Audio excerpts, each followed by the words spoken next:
Singapore has often been praised for its modernity and development.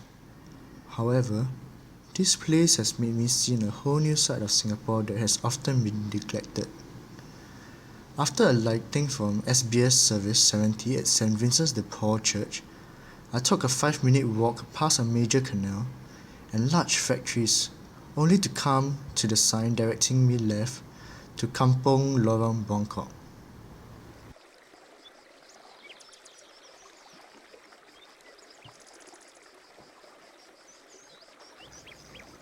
Founded in 1956, Kampong Buangkok now exists as the last remaining village on mainland Singapore.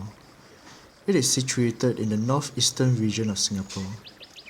A large longgang and park connector separates the older landed properties in the north and west from the kampong, while HDB flats have been sprouting out in the recent few years in the southeast.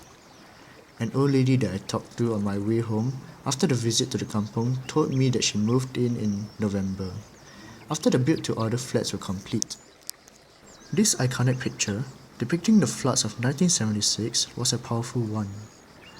From an architectural standpoint, it showed the typical kampong house structure prevalent in the 50s and the 60s. The zinc roofs provided shelter, while the hollow wooden walls and partition kept the temperatures within the house at a relatively constant and cool temperature. This is how the same house looked like when I visited. The wooden fence remains intact, though zinc sheets have been installed to maintain the privacy of the house. In times when the kampong is a novelty, many people have visited and interrupted the lives of residents, making privacy a rare commodity.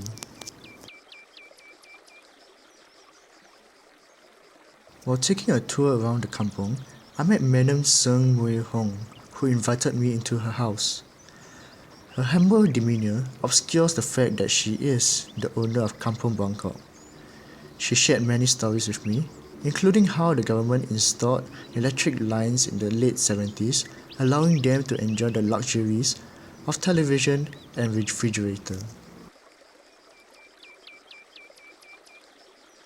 Most interesting to me, however, were stories of how many developing agents have approached her and tried to coerce her to sell off the land.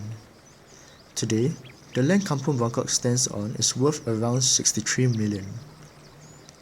Mdm Sng, however, just charges $650 per house, not for the rental of the house, but for the land that they stand on. What mattered to her was not the price of the land, but rather the value of the heritage she is leaving behind. In my interview with her, she mentioned that children these days do not know what a live chicken looks like, nor do they know anything about nature. By preserving the kampong, she is giving Singapore and Singaporeans an opportunity to learn beyond books. While I was there, Oak Tree Films was filming a docudrama about a Singapore from another time, a Singapore that no longer exists. However, it was evident to me that this was not another Singapore, but this was also Singapore. As development catches on, the existence of kampongs have become inconsistent with the need to present Singapore as a modern state that has developed miraculously. The space for models and architecture of the non-modern kind gets destroyed. It boils down to certain people to protect what we still have before we start thinking about what we had.